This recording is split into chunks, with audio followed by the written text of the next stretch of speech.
Comprei uma mansão à beira-mar de $425 mil para o aniversário de 50 anos de casamento dos meus pais. Ao chegar, encontrei minha mãe chorando e meu pai tremendo. A família da minha irmã assumiu o controle, e o marido dela gritou apontando para a porta: "Esta é minha casa. Saiam." Meu cunhado apontava para a porta da minha casa quando decidi que a situação já tinha ido longe demais. Não foi ao estacionar e ver a caminhonete estranha no lugar do Buick dos meus pais. Nem quando vi as caixas de mudança empilhadas contra o corrimão da varanda. O meu corrimão, em uma casa cuja escritura estava no meu nome, escrito com tinta preta bem legível. Nem mesmo quando entrei pela porta da frente e encontrei minha mãe chorando em um pano de prato na mesa da cozinha, enquanto meu pai estava a 1 metro de distância, tremendo tanto que os óculos tinham escorregado até a metade do nariz. Foi então que Craig Dalton, 240 quilos de confiança e uma camisa polo suada, se virou da janela, apontou para a porta aberta atrás de mim e afirmou com a certeza de quem nunca foi desafiado: "Esta agora é minha casa. Saia." O oceano era visível pela janela da sala. 11 milhões de dólares em litoral que escolhi, porque meus pais mereciam acordar com algo bonito, após 50 anos, acordando antes do sol. Fechei a porta, tranquei e olhei para Craig. "Interessante", falei. "De quem é essa casa mesmo? Melhor eu voltar um pouco." A história que nos levou até ali não começou com Craig, nem com minha irmã Vanessa, mas sim numa manhã de terça-feira em março. 4 anos atrás, sentado no meu carro no estacionamento de um campus de tecnologia em San José, liguei para minha mãe para dar feliz aniversário. Ela chorou 7 minutos antes de explicar o motivo. "Meu nome é Ethan Whittaker, tenho 38 anos. Administro uma empresa de análise de software que fundei com mais 2 pessoas em 2013 em um apartamento. 9 anos depois, foi adquirida por um valor considerável. Isso me tornou brevemente famosa em algumas publicações do setor e mudou para sempre minha vida, de formas às quais ainda estou me adaptando. Estou te contando isso não para estabelecer riqueza como um mérito, mas porque é um contexto relevante para tudo o que vem a seguir. O dinheiro, eu aprendi, não complica as famílias, ele as esclarece. Ele destaca as tensões e tendências já existentes e elimina desculpas para fingir o contrário." Meus pais, George e Helen Whittaker, são o tipo de pessoas que nunca vão entender completamente o que eu faço para trabalhar e que me criaram de uma forma que tornou isso totalmente irrelevante. Meu pai trabalhou 31 anos como operador de máquinas em uma fábrica na costa da Virgínia, fechada em 2009, e minha mãe também passou esses anos lá, alternando entre trabalhos de contabilidade meio período e a administração em tempo integral de uma casa que funcionava com orçamento cuidadoso e a engenhosidade específica de quem sabe fazer as coisas durarem. Eles têm uma casa de 3 quartos em um bairro que teve seu auge nos anos 1980, onde moram há 41 anos, e nunca reclamaram dela na minha presença, pois reclamar não fazia parte do vocabulário usado diante dos filhos. Eles nunca contaram, nem aos filhos, que o telhado da casa tinha vazamento, já remendado 2 vezes, e não podiam pagar um conserto adequado. Os joelhos do meu pai pioraram tanto que subir escadas virou um problema diário. Minha mãe parou de falar da artrite nas mãos porque isso nunca mudava nada, e preferia não gastar energia com o que não podia mudar. Descobri tudo isso no aniversário de 68 anos da minha mãe, no estacionamento,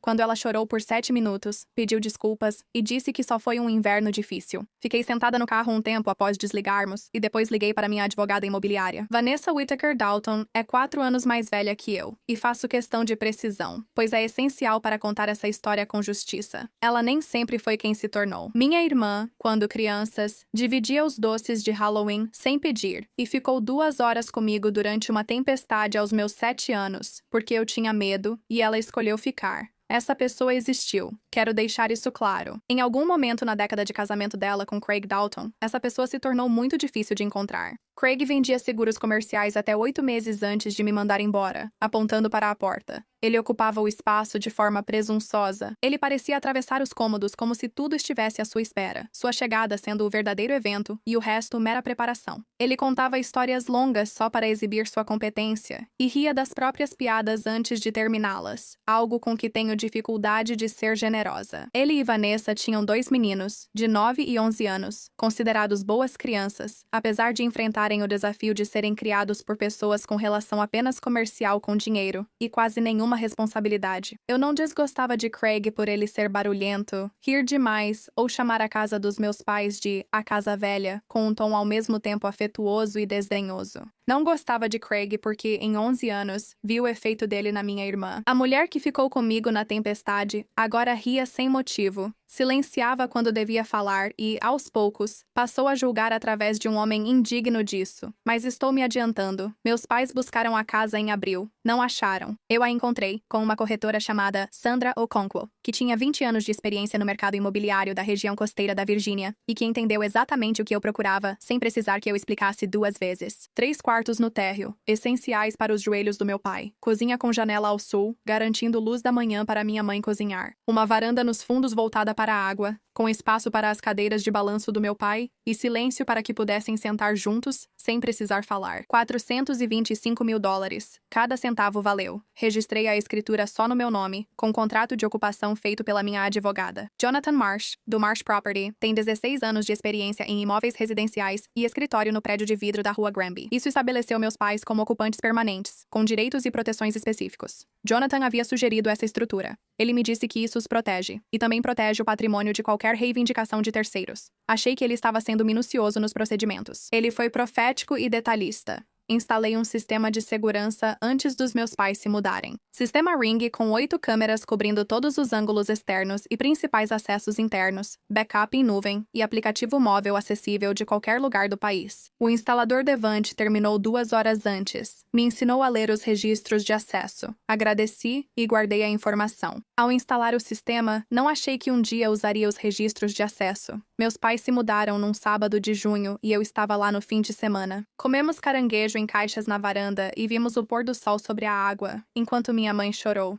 mas dessa vez de alegria. E meu pai passou o braço em volta dela e olhou para o oceano com a expressão de um homem diante de algo que não tinha se permitido desejar. Foram os melhores 2 dias do meu ano. Dirigi para Virginia Beach na segunda de manhã. Meu voo para San José era ao meio-dia. 2 semanas depois, surgiu o primeiro sinal, mas achei que não era nada. Minha mãe ligou em um domingo à tarde, como sempre, mas a ligação foi mais curta que o normal. Ela disse que estava tudo bem. Ela comentou que os canteiros que mandei instalar na parede sul estavam bonitos. Disse que Vanessa e Craig passaram lá sábado com os meninos. Respondi que era bom e ela concordou. Havia algo na ligação que eu não conseguia definir. Uma leve compressão, como se ela estivesse falando em um espaço menor do que o normal, escolhendo as palavras com mais cuidado do que uma conversa sobre canteiros de jardim deveria exigir. Eu disse a mim mesma que ela estava cansada. 3 semanas depois, liguei para meu pai numa quinta à noite e ele não atendeu, algo raro. Ele mantinha o celular no bolso da camisa das 7H às 21h com a disciplina de quem acha falta de resposta, falta de educação. Eu mandei uma mensagem. Ficou 3 horas sem responder, algo inédito. Quando ligou de volta às 21h47, disse estar do lado de fora. A voz dele tinha as palavras certas, mas na ordem errada, como quem fala distraído. Pensei que ele só estava se ajustando à nova rotina. Só percebi o terceiro sinal ao ver as imagens da câmera depois. Numa quarta-feira de agosto, o caminhão do Craig chegou às 11h15 e ele e Vanessa entraram. A câmera da porta da frente registrou eles entrando com o código de acesso. As câmeras internas, instaladas para proteger meus pais e não para monitoramento, mostraram eles andando pela casa por quase 3 horas. Eu não tinha revisado as imagens, porque não pensei nisso. A câmera do corredor registrou Craig parado na porta do quarto de hóspedes por um tempo, de braços cruzados e girando devagar, como quem avalia o espaço para outro uso. Às 14h43 eles saíram, só vi isso depois. Durante uma ligação em setembro, notei que as taças de cristal da minha mãe estavam na prateleira errada. Sei disso porque desembrulhei essas taças e as coloquei na prateleira superior à esquerda, porque era ali que elas tinham ficado por 30 anos na casa antiga, e achei importante manter essa continuidade. Minha mãe comentou, meio de passagem, que Vanessa reorganizou um pouco a cozinha ao visitar, falando de forma cautelosa, como se não fosse necessário para algo tão simples. Eu disse, "Mãe, está tudo bem?" Ela respondeu, "Claro." Eu reservei minha passagem para o fim de semana seguinte. Eu desembarquei no Aeroporto Internacional de Norfolk, numa sexta-feira à noite, e dirigi os 40 minutos até a costa em um carro alugado, com as janelas abertas, porque setembro na costa da Virgínia tem uma qualidade de ar especial que nunca consegui encontrar em nenhum outro lugar do país. Passei no supermercado, comprei o café instantâneo do meu pai, o chá inglês favorito da minha mãe e uma caixa dos biscoitos amanteigados que ela sempre comia escondida.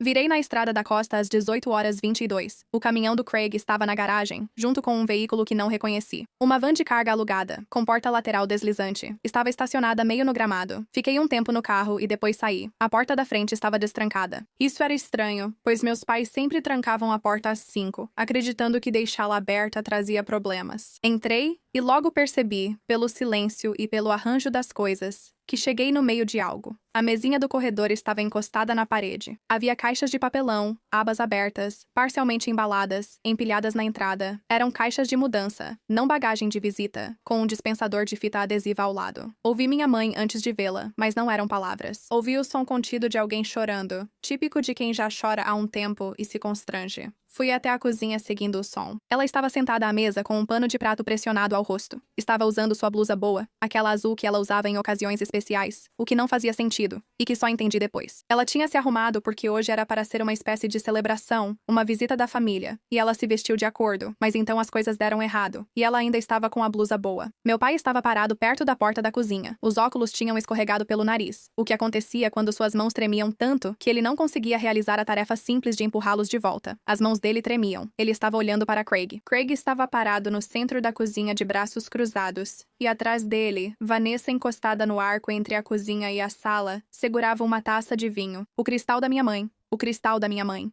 Olhei para meu pai. Ele olhou para mim. Algo passou entre nós que não eram palavras, mas era mais do que silêncio. Coloquei a sacola de compras no balcão. Ethan, Vanessa se afastou do arco com aquela energia típica de quem está esperando para encenar uma cena específica. Ótimo, todos nós devemos conversar. O que está acontecendo? Eu disse. Craig descruzou os braços. Ele tinha um jeito de ocupar o espaço que aumentava quando percebia que tinha uma plateia, e ele tinha percebido uma. O que está acontecendo é que seus pais estão se perdendo em uma casa de 4 quartos com uma casa de hóspedes e escadas demais. Somos família. Faz sentido estarmos aqui, para ajudar. Essas são caixas de mudança, eu disse. Caixas de transição, disse Vanessa. Mamãe e papai ficariam mais confortáveis na casa de hóspedes, que é mais fácil de administrar. Precisamos de espaço, os meninos de quartos, e Craig de um escritório. Esta é minha casa, eu disse. Craig sorriu. Aquele sorriso, o que contém toda uma visão de mundo. É a casa dos seus pais, ele disse. E seus pais estão sendo muito teimosos sobre o que é prático. Estamos só tentando ajudá-los a entender a situação. Foi então que olhei para o pulso da minha mãe. Ela tinha tirado o pano de prato. A mão dela repousava na mesa, e no pulso direito, acima da articulação, havia um hematoma amarelo arroxeado, típico de 3 ou 4 dias, com formato e tamanho de dedos. O cômodo se rearranjou em torno do hematoma. O fundo virou destaque, meu pai tremendo, minha mãe chorando na blusa bonita. As caixas, a van lá fora. Pra quem você liga? A voz aguda de Craig. Nem percebi que peguei o celular. Pra polícia, respondi. O rosto dele mudou, mas não muito. Craig atuava bem o suficiente para manter a mudança sutil, mas ela existia. Pra quê? Ele riu. Aquela risada que mostra o quanto algo é ridículo e serve para te fazer se sentir ridícula por não notar isso. Falei. Invasão de propriedade. Intimidação de idoso. Olhei pro pulso da minha mãe, aguardando o que decidirem ao ver o pulso dela. A taça de vinho de Vanessa bateu tão forte no balcão que me surpreendi por não quebrar. Somos família, Ethan. Não, respondi, encarando-a por um tempo. Minha irmã, que ficou comigo na tempestade, virou alguém irreconhecível. Mamãe e papai são família. Você é uma intrusa no nosso sobrenome. Eu disquei. A policial Darnell Martinez chegou em 12 minutos com sua parceira Yolanda Sims, com 7 e 14 anos de serviço no Distrito Costeiro, respectivamente. Quero ser clara porque o que aconteceu depois é preciso e exige detalhes exatos. Uma breve pausa. Se você quiser mais histórias como essa em melhor qualidade, meu Spotify está linkado na descrição. Craig se transformou entre o momento em que desliguei a ligação e o momento em que os policiais bateram na porta. A expansão saiu da postura dele. A voz dele desceu para o tom de um homem injustamente acusado, paciente e triste, ferido pelo mal-entendido. Os ombros dele relaxaram. Eu notei que ele já tinha feito isso antes. Era uma atuação ensaiada. Vanessa chorou. Lindamente. Ela contou à policial Sims que só queria ajudar seus pais idosos na transição, que seu irmão não entendia a dinâmica familiar e que era vista como vilã por isso. O policial Martinez, um homem atarracado com óculos de leitura no bolso da camisa e a tensão típica de anos ouvindo relatos contraditórios, observou o ambiente em silêncio. Ele olhou as caixas, a van lá fora e o pulso da minha mãe. Depois, pediu identificação e documentos. Entreguei a ele 3 coisas. A cópia da escritura, meu nome, e só o meu, impresso no registro oficial do imóvel, e nada mais. O contrato de ocupação feito por Jonathan Marsh estabelecia meus pais como ocupantes protegidos e deixava claro, em linguagem jurídica, que terceiros só poderiam acessar ou ocupar com meu consentimento por escrito, já que eu era a proprietária. Ninguém tinha meu consentimento por escrito, e o registro do aplicativo Ring mostrava que o código de acesso foi alterado 2 dias antes, não por mim, nem pelos meus pais. Meu pai quase não usava o app, e minha mãe pediu que eu o gerenciasse. O registro mostrava que a alteração tinha sido feita por um dispositivo registrado em um nome que eu não reconhecia, mas ao cruzar o horário com as imagens, mostrava a caminhonete do Craig na entrada exatamente naquele momento. Craig parou com a encenação. Ele olhou o registro de acesso no meu celular e depois para mim, percebendo que sua arquitetura não se sustentava. O policial Martinez se voltou para meu pai, que permaneceu em silêncio todo o tempo. Ele era um homem quieto por natureza, o tipo de silêncio que pode ser confundido com passividade por pessoas que não entendem a diferença entre um homem que escolhe não falar e um homem que não tem nada a dizer. Os óculos ainda estavam apoiados no nariz dele. Ele os ajeitou quando os policiais chegaram, uma pequena compostura deliberada. O policial Martinez perguntou: Senhor, pode contar com suas palavras o que está acontecendo? Meu pai olhou para ele, depois para Craig, Vanessa, e então falou. Saiu firme, como acontece quando a decisão de falar já fez o trabalho difícil. Ele agarrou Helen pelo pulso, disse meu pai. 4 dias atrás, ela pediu que não mexessem nas coisas de costura, mas ele segurou seu pulso e mandou parasse de se comportar como uma histérica. Uma pausa. Ele disse que eu devia parar de agir como homem se não quisesse ser tratada como tal. O silêncio tomou conta. Vanessa não chorou desta vez. Craig olhou para o chão. A policial Sims fotografou o pulso da minha mãe com seu celular. O que aconteceu depois não foi dramático, assim como processos institucionais reais. Foi minucioso, um tipo próprio de justiça. O processo metódico, documentado e passo a passo de um sistema funcionando corretamente. A policial Martinez pediu que todos se sentassem. Craig, talvez sentindo que o chão havia desaparecido completamente sob seus pés, tentou mais uma apresentação. Ele comentou sobre um executivo de software usando dinheiro como arma, família sendo pressionada a aceitar estruturas legais e homens que compram casa para controlar os pais. Deixei ele terminar. Comprei esta casa para que eles pudessem acordar com o oceano após 50 anos acordando cedo só para sobreviver. A porta da frente, deixada entreaberta pela policial Sims, permitiu a entrada de alguém não chamado. Senhora Patricia Klein, 71 anos, bibliotecária aposentada, vizinha imediata do lado norte, uma mulher do tipo específico que produz suéteres de tricô e luvas de jardinagem, e expressões como uma lâmina muito calma, apareceu na porta com um olhar de propósito determinado. Acho que preciso falar com alguém, disse ao policial Martinez, que a convidou para entrar. Senhora Klein, nos últimos 9 dias relatou 3 incidentes distintos com a precisão de quem catalogou informações por 34 anos. Craig gritava da varanda numa terça, tão alto que dava para ouvir do jardim a 20 metros. Meu pai, ela conhecia pelo nome. Eles já discutiram as vantagens da jardinagem costeira pela cerca, e ela o viu trancado fora de casa por 20 minutos numa quinta, batendo, enquanto vozes seguiam lá dentro. Ela ignorou um móvel movido na varanda, mas depois reconsiderou. Disse aos policiais que quase ligou antes e que deveria ter feito isso. Vanessa cobriu o rosto com as mãos, sem chorar, apenas sem saber onde pôr a expressão. O policial Martinez se virou para Craig e Vanessa, falando baixo e preciso. Ele informou que, por causa das acusações de intimidação física, alterações não autorizadas no código de acesso e relatos de testemunhas, eles deveriam pegar seus pertences e deixar o local. Imediatamente, os policiais permaneceriam presentes para garantir que o processo fosse ordeiro. A voz de Craig falhou pela primeira vez. Vocês estão tirando uma família de uma casa por causa disso. Vocês devem desocupar a propriedade onde não tem direito legal de ocupação, afirmou a policial Martinez, após alegações críveis de ameaças e intimidação física contra os moradores oficialmente registrados. Ele disse isso do jeito que as pessoas dizem coisas que são simplesmente verdadeiras, e não precisam de ênfase. Você pode consultar um advogado se acreditar que esta ação é inadequada. Esse é o seu direito. Enquanto isso, por favor, reúna o que precisar. Craig ficou muito parado por um momento. Depois, foi arrumar suas coisas. Eles arrumaram as coisas enquanto as policiais Martinez e Sims permaneciam na casa, e esse ato revelou uma espécie de documentação. Os 4 vestidos de Vanessa, suficientes para uma semana, estavam no armário da minha mãe. O kit de barbear e os itens de higiene de Craig estavam organizados ao lado da pia do meu pai no banheiro principal. Não ao lado do banheiro de hóspedes, nem no corredor, mas ao lado da pia do meu pai, como se a substituição já tivesse sido concluída e eles estivessem apenas esperando a papelada acompanhar. As 4 varas de pesca do meu pai, cada uma comprada ao longo de 30 anos e ligada a memórias e lugares específicos, estavam amarradas em um saco de lixo, não em seus estojos. As colchas da minha mãe, ela fazia colchas. Ela as fazia há 40 anos. Ela tinha dado colchas para nós duas quando saímos de casa. Estavam empilhadas em caixas etiquetadas com marcador preto. Doar, doar. As colchas da minha mãe, em caixas de doação, na própria casa dela. Minha mãe viu as caixas. Ela não fez um som. Ela se aproximou,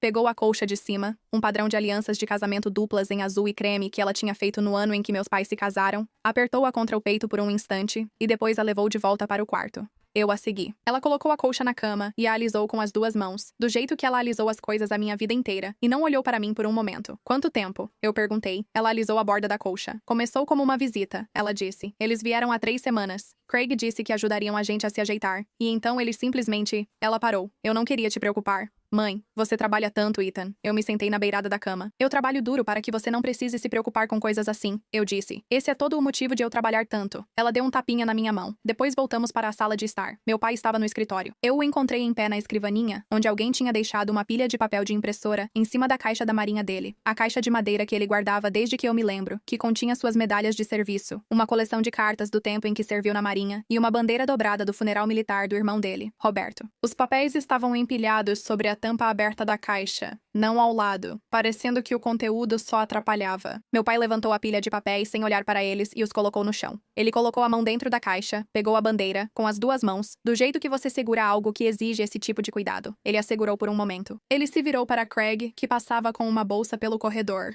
Meu pai disse, "Você nunca mais fala com minha esposa." Craig parou. Algo na voz do meu pai parecia imóvel. Craig tentou sorrir, recorrendo ao velho instinto que sempre funcionou. "George", disse meu pai, com um silêncio de 40 anos de dignidade que decidiu não ser mais confundido. "É Sr. Whittaker para você." O sorriso de Craig sumiu. Meu pai olhou para Vanessa. Nunca o ouvi falar com ela daquele jeito. Não estava com raiva. Meu pai não era um homem raivoso, mas estava exausto. O tipo específico de exaustão de alguém que foi paciente acreditando que a paciência seria recompensada e acabou de perceber que algumas pessoas simplesmente não têm a capacidade de retribuir isso. Você não vai pedir dinheiro para sua mãe, nem mandar os meninos pedirem presentes que você devia ter vergonha de pedir você mesma, disse ele olhando Vanessa. Você trouxe isso para casa e terá que conviver com isso. Vanessa parecia ouvir um idioma desconhecido. Às 19h30 a van já estava carregada. Craig permaneceu em silêncio. Ele se movia com a eficiência de alguém privado de sua performance, operando só mecanicamente. Carregou suas caixas. Ele carregou os vestidos de Vanessa nos cabides, pendurados no braço, pegou seus itens de higiene do lado da pia do meu pai e os colocou em uma bolsa sem olhar para o que estava fazendo. Fiquei na varanda vendo as portas da van se fecharem. Jonathan Marsh, meu advogado, falou comigo 2 vezes à tarde. Liguei para ele às 3h15. Ele já tinha aberto os documentos da propriedade e o contrato, confirmou que o policial Martinez tinha tudo e pediu que eu ligasse na segunda de manhã para discutir outras ações legais. Jonathan, de forma discreta e profissional, comentou que, se o hematoma no pulso da minha mãe fosse documentado por um médico, como o policial Sims sugeriu, haveria evidências sólidas para denunciar abuso contra idoso. Vi a van sair da garagem. Vanessa estava no banco do passageiro. Olhou para trás uma vez. Eu não acenei. Entrei e vi meus pais na cozinha, onde meu pai preparava café instantâneo. A marca que comprei no supermercado ficou no balcão. Minha mãe, sentada à mesa com a colcha azul e creme no colo, passava os dedos pelas costuras. Sentei de frente. Ficamos em silêncio. "Me desculpe", falei. "Deveria ter tido mais cuidado." Ela levantou o olhar. Ela fazia uma expressão quando achava que eu era irracional, expressão que senti falta e gostei de ver. "Você nos deu o oceano", ela disse. "Não precisa se desculpar por isso. Vou te contar o que descobri depois, porque foi só depois que a verdadeira dimensão das coisas ficou clara." Craig foi demitido em janeiro após uma auditoria interna descobrir 18 meses de relatórios de despesas falsificados, esquema que lhe rendeu cerca de $41 mil que o empregador tenta recuperar judicialmente. O negócio de decoração de interiores online da Vanessa, documentado por 3 anos nas redes, acabou sendo 70% fotos encenadas e 30% produtos comprados com cartões de crédito, agora estourados em quase $30 mil. A casa deles em Nova Jersey seria executada em 6 semanas. Eles não estavam lá a passeio. Eles tinham vindo para um resgate, especificamente aquele tipo de resgate que envolve ocupar um espaço por tempo suficiente, aplicar pressão social e familiar suficiente e deixar as pessoas pressionadas desconfortáveis o bastante em sua própria casa para aceitarem a transferência, assinarem a cessão ou me pressionarem a reestruturar a propriedade para beneficiar os Daltons em detrimento dos demais. O plano, pelo que reconstrui, era elegante em seu cinismo. Estabelecer a ocupação, transferir meus pais para a casa de hóspedes alegando praticidade e usar a relutância deles para evitar conflitos, tornando isso um fato consumado. Eles achavam que meus pais seriam gentis demais para reagir e que eu evitaria conflitos ou sentiria culpa sobre dinheiro. Craig perdeu a paciência. Ele segurou o pulso da minha mãe 3 dias antes do ideal, se é que cabe chamar de operacional um plano tão ruim. Ele segurou o pulso dela. Ele entrou em uma casa onde o nome dele não aparecia em nada. Ele mandou o homem que era dono da casa ir embora. Esses foram erros que se agravaram, como acontece com todos os planos baseados na suposição de que as pessoas ao seu redor são menores do que realmente são. 6 meses depois, uma denúncia formal de abuso contra idoso foi registrada, baseada na documentação do oficial Sims e em avaliação médica do pulso da minha mãe, feita pela doutora Lauren O'Sea, na clínica Coastal. Ela, com 12 anos de experiência, identificou hematomas compatíveis com agarramento forçado. O relatório tornou-se a peça A, analisada pelo Ministério Público, para possível acusação de intimidação de idoso. O advogado de Craig, Philip Gerard, que também lidou com o litígio do relatório de despesas, negociou uma solução, incluindo uma ordem formal de restrição de contato para ambos meus pais, válida por 3 anos. Craig nunca entrou num tribunal, o que me causa sentimentos, mas meu pai preferiu poupar os meninos disso, e a decisão dele vale mais que meus sentimentos. Vanessa não ligou nenhuma vez em 6 meses. Não sei se é vergonha, estratégia ou outra coisa. Não liguei pra ela. Lembro da pessoa que ela era aos 7 anos, sentada comigo numa tempestade, e me apego a essa versão, separando-a de quem se tornou, pois é importante lembrar que as pessoas têm esses dois lados. A casa em Nova Jersey entrou em execução hipotecária em novembro. Sei disso porque pesquisei, embora não me orgulhe de ter feito isso. Meus pais se adaptaram à casa como quem passou 50 anos sem crer que merecia algo bonito, mas agora aprendem que merecem.